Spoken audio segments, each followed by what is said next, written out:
Assalamu alaikum урматтуу мекендештер. Менин видео кайрылым Жогорку Кеңештин депутаты Шарапатхан Мажитов эжекеге арналат. Шарапатхан Мажитов эжеке. Бир жолу эмес, экинчи жолу Жогорку Кеңеште Паранжага закон кабыл алайлы, кооптуу болуп баратат, идентификациясы көрүнбөй баратат деп жар салып атасыз.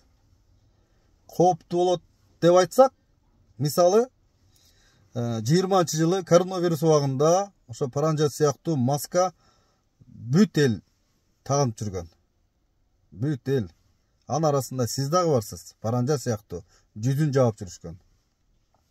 Эч кандай кооптуу болуп атат, маскаларын четсин деп бир дагы депутат кыйкырып чыкпаган.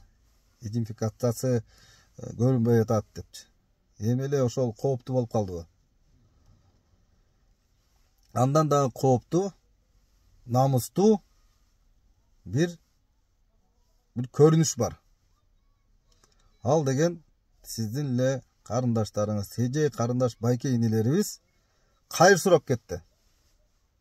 Ачкачылык 90-жылдары дагы кыргыз эч качан кайыр сурабаган, азыркы маалда кайыр сурап кетти.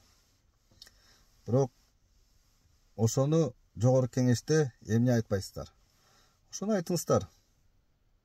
Урматтуу депутаттар, коллегалар, бизде Кыргызстанда ушундай проблема болуп атат.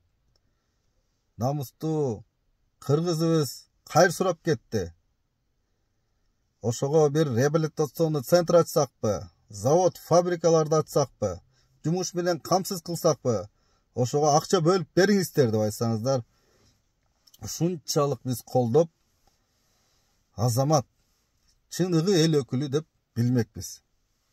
Суранам, ошогон закондорду чыгарыңыздар, элге кызмат кылыңыздар.